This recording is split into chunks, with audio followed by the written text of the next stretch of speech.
임신 9개월 차인 한 여성이 맞선을 보러 나와 남성이 집과 돈을 갖추고 있으면서도 아이를 가질 수 없는 조건을 요구했습니다. 이를 본 중매쟁이는 깜짝 놀라 어이없어하며 말했습니다. 이건 남편을 찾으러 온 게 아니라 호구 찾으러 온 거잖아. 이 여성의 이름은 수만펑, 39세 냉수강 출신입니다. 23살 때 첫 남편을 만나 2달 만에 번갯불처럼 결혼했지만 성격 차이로 인해 단 3년 만에 이혼하고 친정으로 돌아갔습니다. 하지만 예상치 못하게 그녀의 이혼은 많은 소문이 돌았고 가족들은 체면을 구겼다며 끊임없이 다투었습니다. 결국 고향을 떠나 대도시에서 일을 하게 된 그녀. 그동안 친척과 친구들이 여러 차례 맞선을 주선했지만 그녀의 마음에 드는 사람은 없었습니다. 그러던 중 우연히 카드놀이 자리에서 자신보다 2살 많은 류주환을 만나게 됩니다. 그는 키가 크고 잘생긴 데다 우아한 분위기를 풍기는 성공한 사업가처럼 보였습니다. 또한 한 차례 이혼을 경험했다는 점에서 그녀와 비슷한 처지였습니다. 어쩌면 같은 아픔을 겪어서였을까요? 아니면 운명적인 끌림이었을까요? 수만펑은 점점 그에게 빠져들었고 두 사람은 순식간에 불같은 사랑에 빠지게 되었습니다. 연애하는 내내 두 사람은 자주 떨어져 지냈지만 수만펑은 여전히 사랑에 대한 환상에 빠져 있었습니다. 그녀는 남자친구에 대해 아는 것이 거의 없었습니다. 그가 어디 출신인지 왜 이혼했는지조차 몰랐고 심지어 그의 직장 주소도 친구에게 들은 것이 전부였습니다. 그녀의 휴대폰에는 단 한 장의 사진만 있을 뿐이었습니다. 하지만 그녀에게 이런 것들은 중요하지 않았습니다. 그가 나를 사랑하기만 하면 돼. 그렇게 3년이 흘렀고 수만펑은 예상치 못하게 임신을 하게 되었습니다.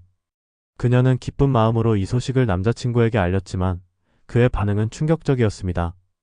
처음에는 아무렇지 않은 듯 보였지만 일주일이 지나자 태도가 180도 바뀌었습니다.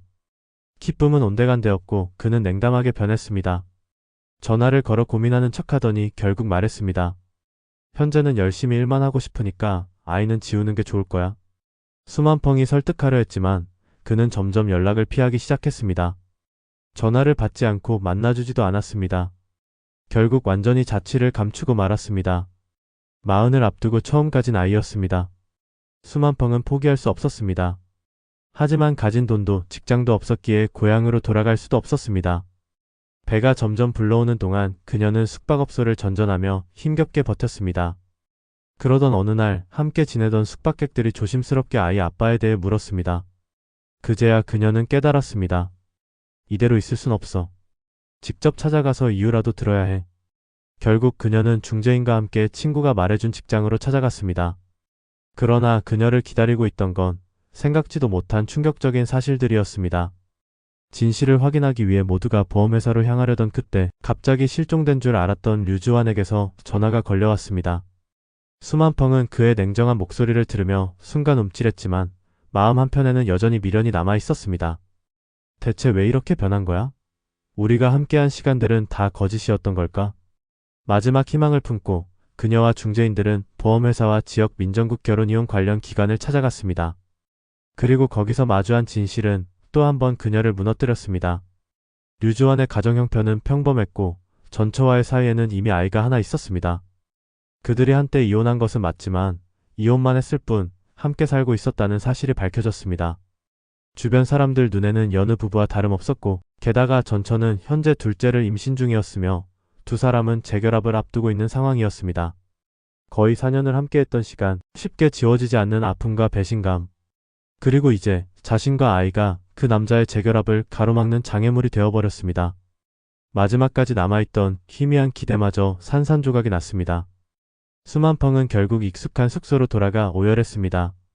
그리워, 사랑해. 그런데 널 붙잡을 수 없어. 그저 사랑했다는 이유만으로. 그녀는 눈물을 흘리며 흐릿한 목소리로 혼잣말을 이어갔습니다. 난 이미 너를 마음에 품었는데. 아빠가 없어도 괜찮아. 세상이 뭐라 하든 상관없어.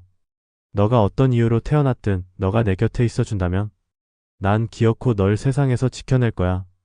그녀는 현실의 벽 앞에서 다시 한번 무너졌고 결국 고향으로 돌아갈 수밖에 없었습니다. 농촌에서는 미혼모가 되는 것이 큰 불명예로 여겨졌습니다. 혼자 아이를 낳으면 현실적인 어려움뿐만 아니라 가족들에게도 부담이 될 것이 뻔했습니다. 그래서 언니는 단호하게 말했습니다. 아이가 태어나기 전에 반드시 새 아버지를 찾아야 해. 그리고 덧붙였습니다. 현실적으로 생각하자. 한 달에 3, 4천 위안 정도 버는 노총각이라도 괜찮아. 하지만 수만펑은 별다른 반응을 보이지 않았고 조급해진 언니는 직접 맞선을 주선했습니다. 맞선남의 이름은 왕아오, 34세로 광부 일을 하고 있으며 후난성 서쪽의 외진 산골 마을에서 살고 있었습니다. 한때는 인터넷에 빠져 살았고 지금은 카드놀이에 중독되어 있습니다. 결혼을 미루다 보니 30대 중반이 되어도 짝을 찾지 못했고 이제는 그냥 같이 살 사람을 만나고 싶을 뿐이었습니다. 둘은 단출한 점심 식사를 함께 했는데 왕아오는 만족스러워하며 곧바로 결혼 승낙했습니다. 하지만 수만펑은 뚜렷한 답을 주지 않았고 연락처만 남긴 채 자리를 떠났습니다. 그녀의 이유는 간단했습니다.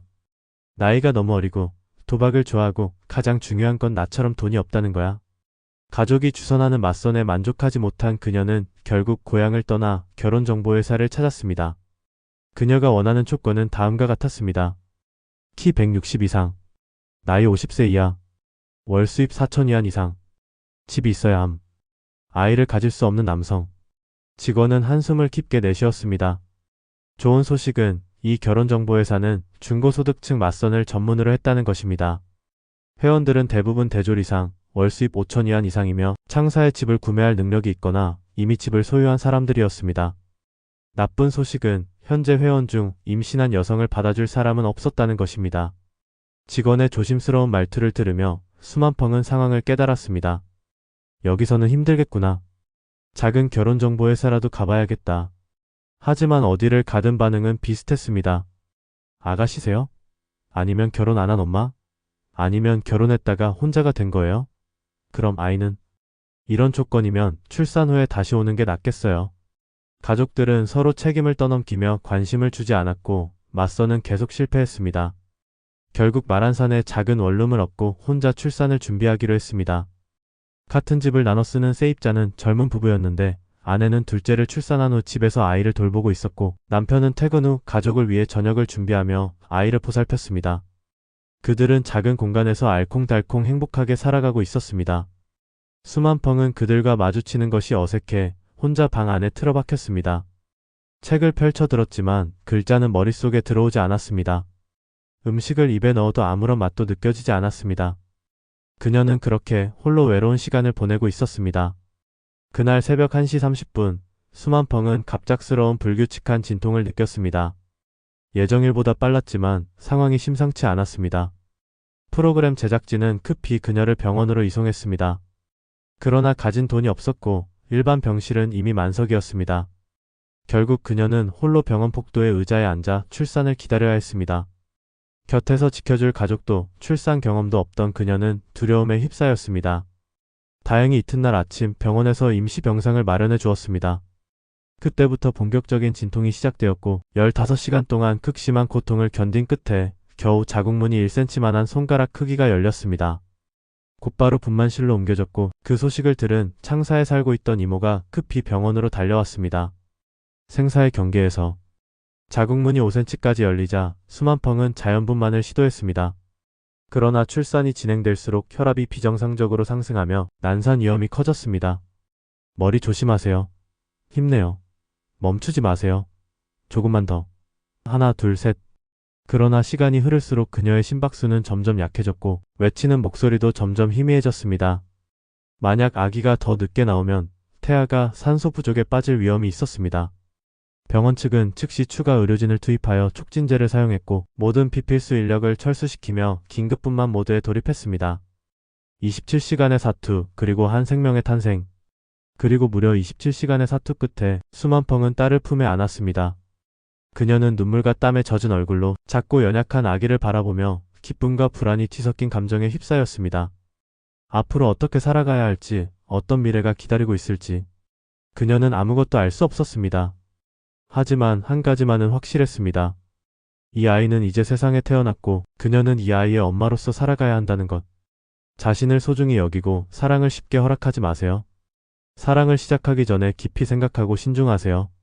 만약 상대가 끝까지 책임질 마음이 없고 함께할 미래를 그리지 않는다면 더 깊이 상처받기 전에 과감히 떠나는 것이 가장 현명한 선택입니다. 이번 영상 시청해주셔서 감사합니다.